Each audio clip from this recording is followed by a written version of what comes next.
Hello जी, नमस्कार, Sat Sri Akal. Wish you all a very warm welcome to this wonderful platform. मैं आपका अपना डॉक्टर सचिन कपूर एक बार फिर से आपके सामने हूं जी। एनटीए की तरफ से नीट 2026 को लेकर के एक लेटेस्ट ट्वीट जो है वो सामने आया है, which is a kind of big shock. Now why big shock? Because एक इस तरह की कंट्रोवर्शियल क्वेश्चन को खुद ही एनटीए ने अपने ऑफिशियल ट्विटर हैंडल पे डाल दिया है, जो कि पुरानी एनसीईआरटी और नई एनसीईआरटी के हिसाब से चीज़ें डिफर कर रही हैं। सो ये एनटीए यानी नेशनल टेस्टिंग एजेंसी का अपना ऑफिशियल ट्विटर हैंडल है। और जो क्वेश्चन डाला गया है मैं आपको पढ़ के सुनाता हूं। जो ट्वीट है actually, what is the function of tassels in the corn cob?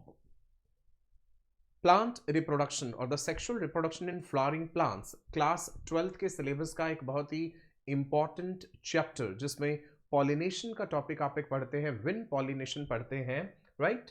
सो उन्होंने कहा है what is the function of tassels in the corn cob, you have to answer in the comment section A B C या D. अब वो question क्या है actually, मैं आपको थोड़ा और जूम करके दिखा देता हूं। What is the function of tassels in the corn cob? To attract insects, B option to trap the pollen grains, C option to disperse pollen grains, या D to protect the seeds। अब A और D तो eliminate हो जाएंगे। अब बात आ जाती है B और C में से। अब सबसे पहले तो ये सोचने वाली बात है कि क्या एनसीईआरटी ने न्यू एनसीईआरटी में ट्रेसल शब्द दिया है या नहीं। ये पुरानी एनसीईआरटी में था, तो नई एनसीईआरटी और पुरानी एनसीईआरटी में अंतर क्या है? मैंने आपके लिए पुरानी और नई एनसीईआरटी दोनों की कटिंग्स यहां पे लगा दी हैं। ओल्ड एनसीईआरटी की बात अगर मैं करूं तो यहां पे आप देखेंगे कि टेसल शब्द दिया हुआ है, ये रहा। और अगर आप न्यू एनसीईआरटी में जाते हैं तो आपको टेसल शब्द देखने को नहीं मिलेगा, इसकी जगह आपको शब्द मिलेगा ईयर्स, राइट? जल्दी से एक बार पढ़ देता हूं। Pollination by wind is more common among abiotic pollinations.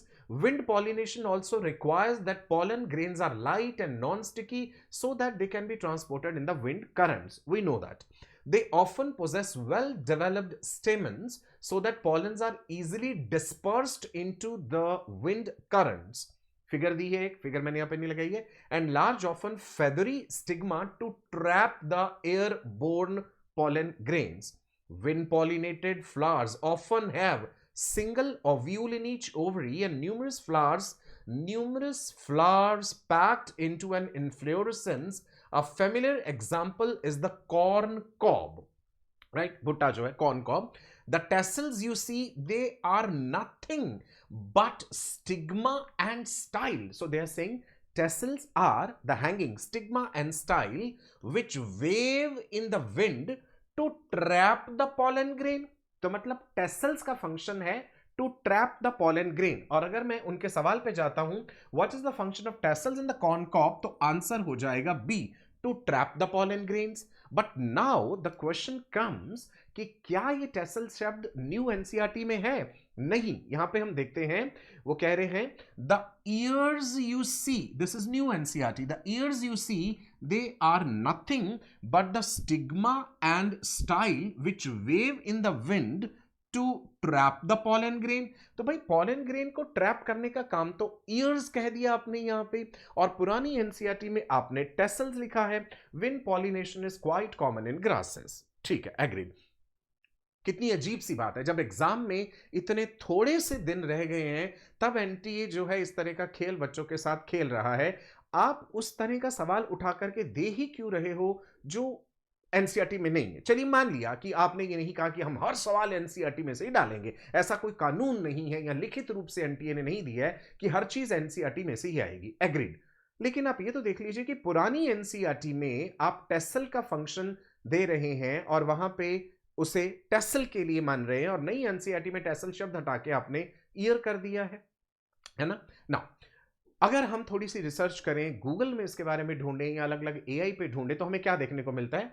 Tassels and ears on a corn plant are different and serve separate reproductive functions. Tassels are the male part which are located at the top of the stalk, right? Producing the pollen. Tassels are producing the pollen. Ears are the female part usually found on the side of the stalk which receive the pollen to develop. तो अगर इस हिसाब से चलूं तो वो function year का है. Ears are the female part usually found on the side of the stalk which receive pollen to develop. They are receiving the pollen to develop. Tassel, the male part, ears, the female part, located at the terminal top. They release the pollen, and female ears जो हैं, they are found along the stalk, produce silk and develop the grain. Now there is a term called tassel ears. Tassel ears, it is a rare abnormal condition where a tassel produces kernels or a partial ear, usually due to stress on the plant. This is by reference from this university, and this is what is given in Wikipedia. While they are structurally different, they are both crucial for pollination and seed development of the maize plant. अब देखिए कितनी अजीब सी बात है, पुरानी और NCERT को compare करते हैं. पुरानी में टैसल दिया है, नई में ईयर दिया है. फंक्शन कहा गया है यहाँ पे to trap the pollen grains, right, and they are saying but they are stigma and style. अब देखिए कि भाई यहाँ पे ऑप्शन ये बनाना है या ये बनाना है, क्या चाहता है एनटीए आपसे. This is something really strange. As an educator I personally believe कि क्या मकसद है आपका इस समय पे इस तरह के ट्वीट करने का. मैंने आपके लिए कॉर्न प्लांट की पिक्चर भी लगाई है जहां पे आप टेसल द मेल पार्ट आप देख पा रहे हैं, and then you can see the silk the female part, and you can see the ear of the corn. तो टेसल अलग दिखाया है, ईयर अलग दिखाया है. कमेंट सेक्शन में मुझे जरूर बताइएगा कि आपके इस पूरी बात के बारे में क्या विचार हैं. इसके अलावा एक और ट्वीट भी डाला है उन्होंने जो कि थोड़ा सा अच्छा है, 7 घंटे पहले है. A good preparation story is never about one big day, it's about the small days gone right. NEET prep with NTA. You begin with purpose and end with progress. Receive your question before 10 a.m. Check answers and explanations after 5 p.m. One simple routine, one disciplined habit, one step closer every single day. Right? So, well, कुछ अच्छी बातें भी कर रहे हैं भैया. कल भी एक ट्वीट बड़ा भयानक सा डाला था, जैसे लग रहा था कि किसी बच्चे के हाथ में जो है उनका ट्विटर हैंडल आ गया है, कोई टीनेजर है जो इस तरह की लैंग्वेज लिख रहा है, और आज फिर से एक अजीब सी बात जो है कर दी गई है. लेट्स होप कि आने वाले दिनों में कुछ अच्छी बातें भी कही जाएं. एंड एक और ट्वीट है उनका कि प्रोहिबिटेड आइटम्स क्या क्या हैं जो आपको एग्जामिनेशन हॉल में नहीं ले जानी है. इसके बारे में ऑलरेडी आपको जानकारी है, ड्रेस कोड आपको पता है, right. So I wish you all the best for a very bright and prosperous future. किसी भी चीज़ को लेकर के आप घबराइए मत, है ना. आप अपनी प्रिपरेशन पे फोकस रखिए. हो सकता है आने वाले समय में कुछ और भी इस तरह के ट्वीट्स जो है वो हो जाएं. So I would say that better to stay away from the Twitter handle. अगर कोई बहुत इंपॉर्टेंट इन्फॉर्मेशन वाकई आपके लिए रेलिवेंट लगेगी तो मैं अपने चैनल पे आपको ज़रूर शेयर करूंगा.